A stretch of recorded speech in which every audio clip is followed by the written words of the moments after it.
everybody, this is Jennifer. Welcome to my channel. I'm going to try a vlog style reading update thing. We'll see how it goes. So I'm in Central Florida and right now we're having some pretty stormy, rainy weather. So there's not much to do outside. So I am going to be doing my favorite thing to do when there is rainy weather during the afternoon. I'm going to be listening to records, and I'm going to be starting with this one. This is Closing Time by Tom Waits. It's his first album, and this is an original pressing, which is one of my pride and joys when it comes to my record collection. I'm going to be listening to other stuff too. I have Heart Attack and Vine by Tom Waits, which is a reprint, a reissue. I've got I don't know if you can see that. It's James Taylor's Greatest Hits. I've got a Greatest Hits album from Steely Dan. It only has 3 songs on it that I know, but one of them is Deacon Blues, and Deacon Blues is my favorite Steely Dan song of all time. I have the Eagles, their first Greatest Hits album. And don't judge me for liking the Eagles. They get a lot of crap, but I like them. And then I have Volume 2. And I have Rumors by Fleetwood Mac. I'm very 70s oriented with my listening today. If I want anything instrumental, I have Paris Left Bank. That is a record that's really old, but it's still in really good condition, and I like listening to it a lot. And then I have the first album by Richard Marx. The first side has all the good songs on it. Should Have Known Better, Don't Mean Nothing, Endless Summer Nights, and Hold On to the Nights. I like other songs by him, but this first side of the record has all my absolute favorites. And if you don't, you should really follow him on social media. He's pretty cool. So yeah, there's that. Let me just go into what I'm reading, because that's the main reason why I'm doing this. I am reading the Penelopiad by Margaret Atwood. I'm about 80% done with this, and I'm enjoying it, and I think it's a good reading experience. I don't like it as much as Circe, which is a bit unpopular because I think people find Circe to be second tier to Song of Achilles. Now, I haven't read Song of Achilles, so I can't compare the two. But Circe was absolutely one of my favorite books the year I read it. And I think it's well done. So, there's my 2 cents on that. I'm also reading A Single Man by Christopher Isherwood. And the reason why, this was also for my TBR Clear Out TBR. And I did not pick it from my little, box, my TBR box. What I did is I went on my library's Overdrive account, and I looked to see which books in my TBR Clear Out TBR had an audiobook version, and this one was the first one I came across, so I got it. And I don't know if anybody uses Headspace, but the guy who narrates this is the same guy who narrates my favorite sleep casts on Headspace, which are basically bedtime stories. It's not really an adventure or anything. It's just basically you hop into an antique store on a rainy day and they just describe stuff. The same guy who narrates that is my favorite ones of those. Is the same guy who narrates this book. So if I'm not listening to the audiobook while I'm active and moving around, I will fall asleep while listening to the audiobook. So I always go over what I've read again, what I've listened to, reading. So I'm getting a double dose of that, and I'm really enjoying it. Another thing I'm really enjoying that was not on any TBR, recently I picked up An Artist in Venice by Adam Van Doran. And he is an artist, and basically what he's telling, it starts off as about his summer program after graduation, being in Venice for the summer, and as a postgraduate program, and like sketching around Venice, but he also goes into like other artist relationships with Venice, like John Ruskin, who is a critic, and like I think he drew a bit, and Whistler. So I'm finding that like a really interesting reading, and that's how I spend my mornings reading. I read An Artist in Venice, and then I read the Penelopiad and A Single Man in the afternoons. And, well, in the evenings mostly, because I'm working full-time. So, yeah, that is what I'm reading. So, I'm going to start listening to my albums, and I will catch you up later. Okay, so, I finished my first album, Closing Time by Tom Waits. And now I am in the kitchen, and I am getting, I have some steaks. I'm going to put a picture over here. And what I'm going to do is I'm putting them with salt and pepper, and then I'm going to let them get to room temperature before I cook them. And I'm going to have them with caramelized onions and sweet potato fries, so I'm really looking forward to lunch/dinner. Yeah, so that's what I'm doing right now, and I'm going to get my steps on my Fitbit, and then I will be back. Okay, so I've got my steaks seasoned and out to warm up a little bit before I cook them. I got my steps in for 12. And I got it outside. I'm going to show you a picture of what it looks like out in my neighborhood right now. You should see that in a second. And so now I'm moving on album-wise. Uh-oh. Sorry about that. Heart attack in mine. I've decided to keep going with the Tom Waits for now. I'm still in what I'm reading right now is An Artist in Venice by Adam Van Doran. And I'm really enjoying this right now. I'm about 40% done, so I'm hoping to get that done. Well, I'm hoping to get all my currently reading books done by Friday next week, so I have a clean slate for Dewey's 24-hour readathon. At some point this week, I'm going to be doing I'm probably going to be doing it tomorrow, but I'll put it up on Wednesday, my TBR for Dewey's 24-hour readathon. I'm gonna pick 3 books from my TBR clear out, 1 book from my read German books in 2020 TBR, and 1 book from my sooner rather than later TBR. And those are the ones I'm gonna be focusing on for Dewey's, but I'll let you know exactly which books later on in the week. I wanted to talk about some of the things that are keeping me sane during this stay-at-home spring kind of thing. Also, is anybody else planning on taking part in Springathon? Because I have a 2-book TBR I'm thinking I'm going to go with, and there's a reason why there's only 2 books on it, but I would go into that later. But let me know if people are thinking about doing Springathon, because I'm really interested, and I'm probably going to do it. Okay, so let's talk about the things that are keeping me sane during stay-at-home spring. Let's see. So on not iTunes, on Instagram, I'm really enjoying Instagram right now. Ever since I deleted my Twitter account, like a month ago. Yeah, I deleted my Twitter account before this whole thing started, and I am so glad that I did, because I'd be freaking out right now. So right now, Instagram is my #1 social media app. Facebook is #2 because basically it's too real. Instagram, however, is awesome, and it's awesome for 2 reasons. One, Rufus Wainwright is doing Quarantunes, and that is a song a day that he performs in his bathrobe. So, I love Rufus Wainwright as an artist. I've seen him live twice, and these are like one of the highlights of my day. His Instagram IGTV or his Instagram live of his Quarantunes. I love those. He's been doing them for over 30 days now, and it's just excellent. Another artist who I'm really loving doing live music from their home is Mary Chapin Carpenter. She's doing a series. It's not every day, but it's available on Instagram and YouTube, and probably on our Facebook channel. Mary Chapin Carpenter is doing songs from home, and I really love her. And this has been really good. Also, Zoom has been really good for me. I'm not doing my work meetings on it.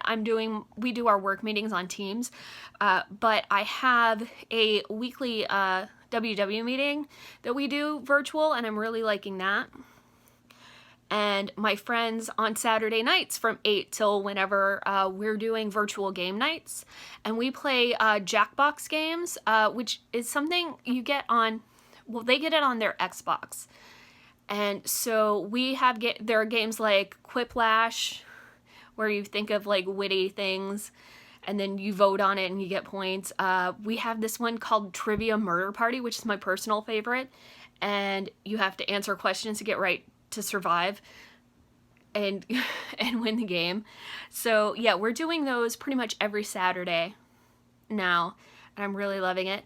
On TV, I've been binging Burn Notice, and I used to love it when it was on, and then I kind of fell off in like, I think the 5th season, but I'm rewatching it from the beginning now, and I'm loving it so much. Also, just started on Thursday, the Hulu on Fox, What We Do in the Shadows, the TV series, just started their 2nd season, and they put up their first 2 episodes, and I'm so in love with that show. It's hilarious. I forgot, on Instagram, I just followed Leslie Jordan, and I don't know if you know who he is. He is the, he played Beverly Leslie on the Will and Grace TV show, and he's also in my family's favorite movie of all time, Ski Patrol. You're gonna have to look that one up. Also on Zoom is the Thrilling Adventure Hour have done 2 live shows so far. They're doing it for charity. You can do $5 plus like a service fee, and it goes to charity. And those are happening at 8 p.m. Eastern, 5 p.m. Pacific, and I'm really loving those. Some other things are not social media related, are being outside. I have my Fitbit where I do like 10 hours from 8 to 5, getting certain amount of steps. And I take all my steps outside. Even if it's raining, I stay under the carport, because there's just something about being outside and getting fresh air, even when there isn't any sun. Now, I love the sun, but I live in Florida, and it's getting really hot in the afternoons. So you got to take what you can get. But, you know, I'm lucky to have a nice yard, and my neighborhood is like really quiet, except for the occasional stray dog, which I don't get. But, yeah, being outside is like essential to me right now. And, like the book, An Artist in Venice, that book, and then The Principles of Uncertainty by Myra Coleman, art-focused nonfiction, especially in the mornings while I have my coffee, is just like the best. And watching like home channel things in the mornings are just like absolutely the best. So yeah, those are the things that I'm really loving during this stay-at-home period. Please let me know in the comments if you have something you think I'd like, or just tell me what you like, because I'd like to know and check that stuff out. So thanks. I will be back later. Okay, so I'm in the middle of this one chapter of An Artist in Venice by Adam Van Doran, and it's called, let's see. Queen of the Night, which is about Venice at night. So he and his wife have just gotten done with this after midnight tour of Venice in a gondola, and I wanted to read you a little bit of it because I think the writing in this book is really good, and I thought you might like a little test of it. So I'm just gonna read you this one paragraph. After tipping the gondolier, we started back to our pensione. We tried using maps, an exercise in futility, and revolved in circles instead. Venice can swallow you whole. Its streets are seductive. You can follow one path that looks promising, but soon find yourself at a dead end. Despite the situation, we didn't panic. Venice, though at times exasperating, is not dangerous.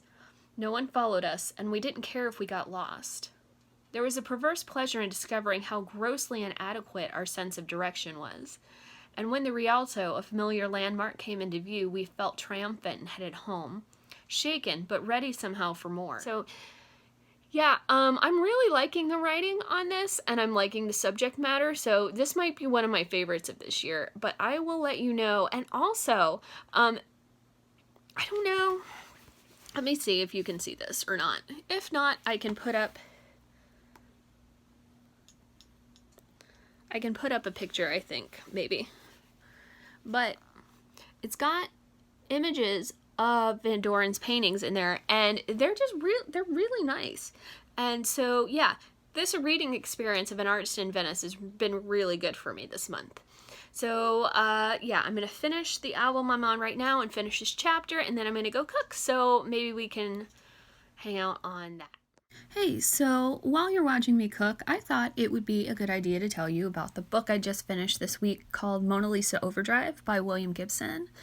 It's the third book in the dealing with the sprawl and cyberspace, and it was written in '88.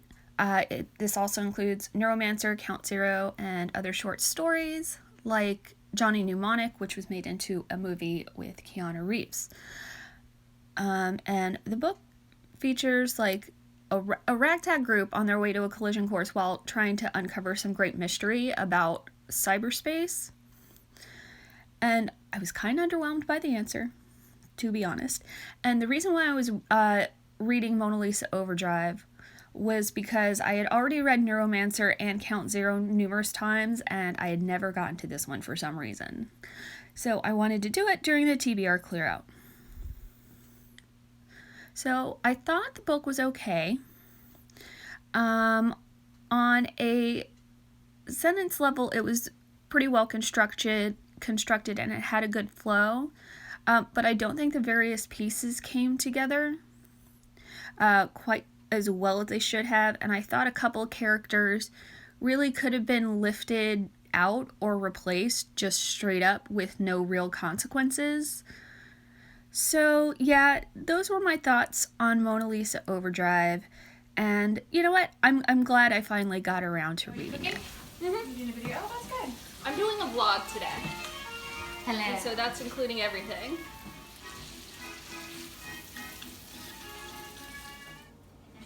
Okay, so we have steak frites, a la Jen.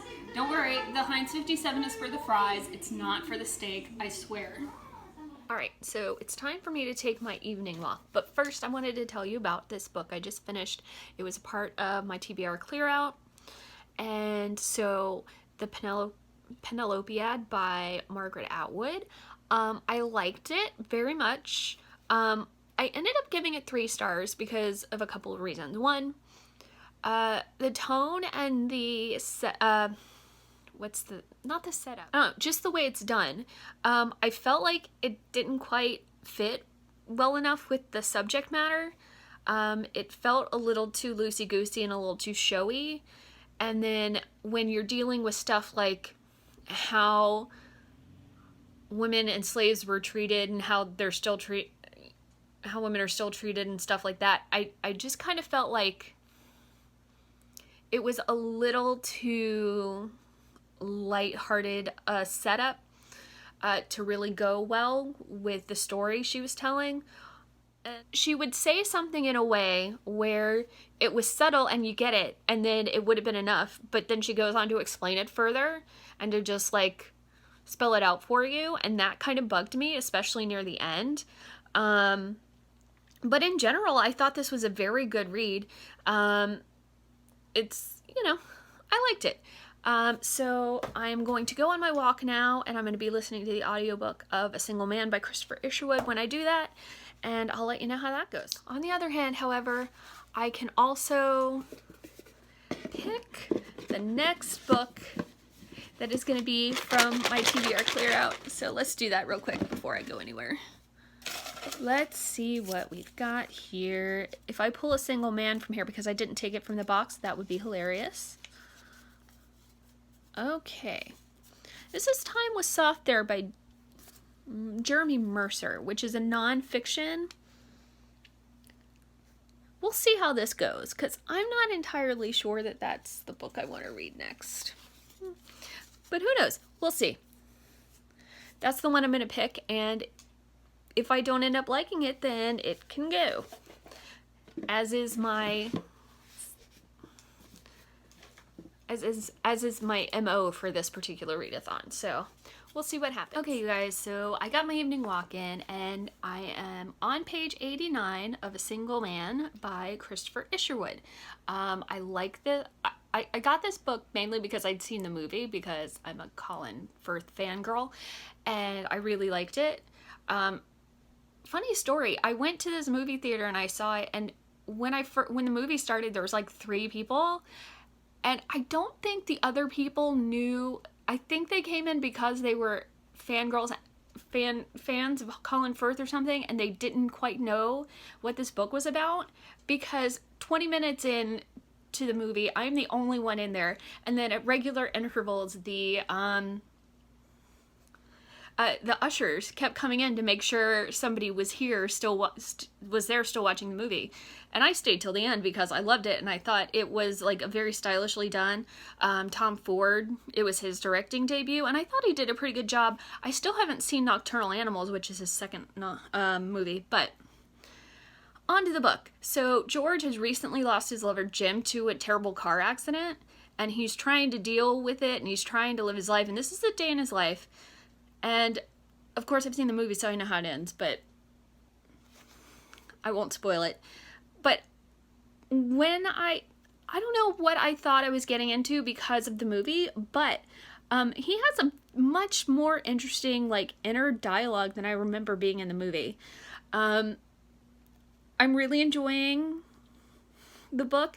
The writing's not quite to my taste, but it's still pretty good, and he has very good powers of description. The first opening paragraphs of this novel is really good, and so I'm really enjoying this read. Yeah, so I'm over halfway done. I'm almost 60% done, actually, and I am very happy about that. And this is the book that I picked out of my TBR box. Time Was Soft there. It's A Paris Sojourn at Shakespeare and Company. And I keep kicking myself that when I went to Paris, like, in 2007, I did not go to Shakespeare and Company. I'm very ticked off about that. I had my birthday dinner at La Durée. That was awesome. But I did not go to Shakespeare and Company, and that bums me out every time I think about it. So, yeah, this is interesting. Once I finish A Single Man, I'm going to pick another book and pray that it's a fiction, because once I start this, I'll have 2 non-fictions going. So we'll see what happens. So yeah, it's time for me to have dinner and go to my virtual game night, and this is all the reading I'm going to do today. So I will let you guys go. Let me know how you're spending your time at home. Let me know how you're doing and what you're reading and all that good stuff. Thank you so much for stopping by. See ya!